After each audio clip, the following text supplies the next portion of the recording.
Good morning. Welcome to day 24 of my November 30 challenge. எனக்கு வந்து November 24 and Monday morning.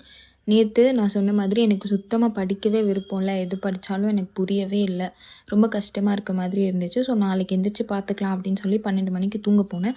So இன்றைக்கி 4 மணிக்கு எந்திரிச்சிட்டேன். 4 மணிலேருந்து 5 மணி வரைக்கும் மெட்டீரியல் 2 யூனிட் எனக்கு இன்றைக்கி போர்ஷன் இருக்கா. 2 யூனிட்டோட மெட்டீரியலையும் ஒரு வாட்டி சும்மா வாசித்து பார்த்தேன். படிக்கலை. அதை நான் படித்து மெமரைஸ் பண்ணலாம் ட்ரை பண்ணல.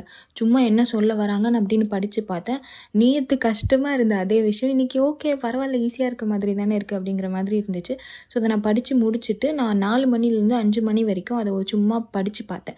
அந்த நான் 5 மணிக்கு மாடி மேலே போயிட்டேன். மாடி மேலே போய் நடந்துகிட்டே நான் ஃபுல்லாக படிக்க ஆரம்பிச்சிட்டேன். ஸோ எந்தெந்த டாப்பிக்லாம் என்னால் ஃபுல்லாக அப்படியெல்லாம் படிக்கலை. சும்மா அதோட சப்ஹெட்டிங்ஸ் என்ன சொல்ல வராங்க அந்த நான் அதை வச்சு நான் மேனேஜ் பண்ணிக்கிற மாதிரி படிச்சுட்டு அதுக்கப்புறம் கிளம்பி யூனிவர்சிட்டி போய் எக்ஸாம் எழுதிட்டேன். எனக்கு நான் படித்த கொஷின்ஸ் தான் வந்திருந்தது.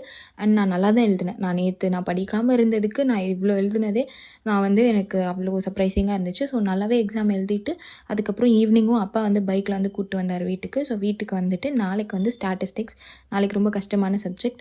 ஸோ அதனால உட்காந்து அதை நான் போட்டு ஃபார்முலாஸ்லாம் படித்து ஸ்டாட்டிஸ்டிக்லாம் படிச்சுட்டு இருந்தேன். ஸோ தட்ஸ் இட் ஃபார் டே 24. டே 25ல பார்க்கலாம். தேங்க்யூ ஃபார் வாட்சிங். பை.